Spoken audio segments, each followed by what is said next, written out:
emails, a job I never seemed to get around to. He barely looked up as we came in, just gave his little glasses a shove with the ball of his thumb and dived back into his paperwork. I had been having trouble with that Peckerwood since the day he came in, I said, gingerly, pulling my pants away from my crotch and wincing. Did you hear he was shouting when he brought that big galoot down? Couldn't very well not, Harry said. I was there, you know. I was in the John, I heard it just fine, Dean said. He drew a sheet of paper to him, held it up into a light, so you could see there was a coffee ring as well as typing on it,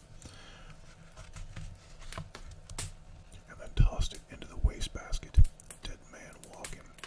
Must have read that in one of those magazines he likes so much. He probably had. Percy Wetmore was a great reader of Argosy and Stag and Men's Adventure. There was a prison tale in every issue, it seemed, and Percy read them avidly. Like a man doing research. It was like he was trying to find out how to act, and thought the information was in those magazines. He'd come just after what we did Anthony Ray, the Hatchet Killer. After we did Anthony Ray, the Hatchet Killer. And he hadn't actually participated in an execution yet, although he'd witnessed one from the switch room. He knows people, Harry said. He's connected. You'll have to answer for sending him off the block, and you'll have to answer even harder for expecting him to do some real work. I don't expect it, I said it, and I didn't. But I had hopes. Bill Dodge wasn't the sort of man just to stand around and do the heavy looking on. I'm more interested in the big boy for the time being. Are we going to have trouble with him? Harry shook his head with decision. He was quiet as a lamb at court down there in Trespigus County. Dean said. He took his little rimless glasses off and began to polish them on his vest. Of course, they had more chains on them than Scrooge saw in Marley's Ghost. But he could have kicked the Dickens if he wanted. Kicked up Dickens if he wanted. That's a pun, son. I know, I said, although I didn't. I just hate letting Dean Stanton get the better of me. Big one, ain't he? He is, I agreed. Monstrous big. Probably have to crank old Sparky up to super big to fry his ass. Wow. Welcome in, men. Don't worry about old Sparky, I said absently. He makes the big uns little. Dean pinched the sides of his nose, where there was a couple of angry red patches from his glasses, and nodded. Yep, some truth to that, all right. I asked, do either of you know where he came from before he showed up in Tefton? It was Tefton, wasn't it? I asked, do either... Yep, Dean said. Tefton, down in Trespigus County. Before he showed up there and did what he did, no one seems to know. He just drifted around, I guess. You might be able to find out a little more from the newspapers in the prison library if you're really interested. They probably won't get around to moving those until next week. He grinned. You might have to listen to your little buddy bitching and moaning upstairs, though. I might just go have a peek anyway, I said, and later on that afternoon I did. The prison library was back in the back of the building that was going to become the prison auto shop. At least that was the plan. More pork in someone's pocket was what I thought, but the depression was on, and I kept my opinions to myself. The way I should have kept my mouth shut about Percy, but sometimes a man just can't keep it clapped tight.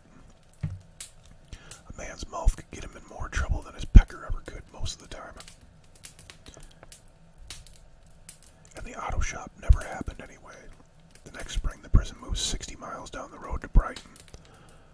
More backroom deals, I guess. I reckon. More barrels of pork. Wasn't nothing to me. No, I didn't get a new camera. This is the same camera, it's just... I have it larger. I just larger it. And I don't have light or anything.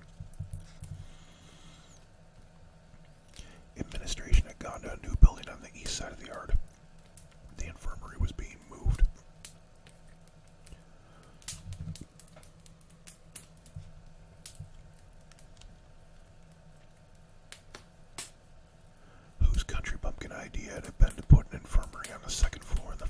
this was another of life's mysteries. The library was still partly stocked. Not that it had ever been much to it, and standing empty. The old building was a hot clapboard box kind of shouldered between A and B blocks. Their bathrooms backed up on it, and the whole building was always swimming with this vague, pissy smell, which was probably the only good reason for the move. The library was L-shaped and not much bigger than my office. I looked for a fan, but they were all gone. Must have been 100 degrees in there. Thank you for the host, Mean Man.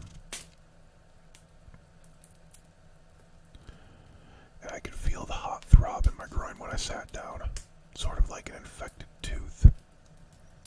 I know that's absurd considering the region we're talking about there, but it's the only thing I could compare it to.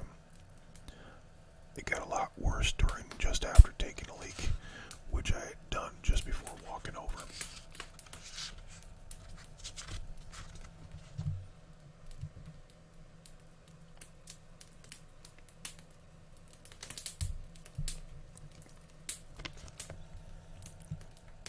There was one other fellow there after all, a scrawny old trusty named Gibbons, dozing away in the corner with a Wild West novel in his nap, and his hat pulled down over his eyes.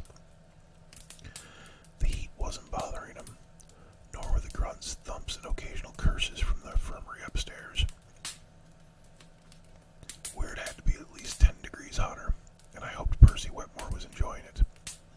I didn't bother him either, but I went around to the short side of the L where the newspapers were kept. I thought that might have been done along with the fans, in spite of what Dean had said. They weren't, though, and the business about the Dedrick twins was easily enough looked out. It had been front-page news from the commission of the crime in June, through the trial in late August and September. Soon I had forgotten the heat and the thumps from upstairs, and old Gibbons' wheezy snores. They thought of those little nine-year-old girls, their fluffy heads of blonde hair and their engaging Bobsy twin smiles, in connection with Coffee's hulking darkness, was unpleasant but impossible to ignore. Given his size, it was easy to imagine he had actually eaten them like a giant in a fairy tale.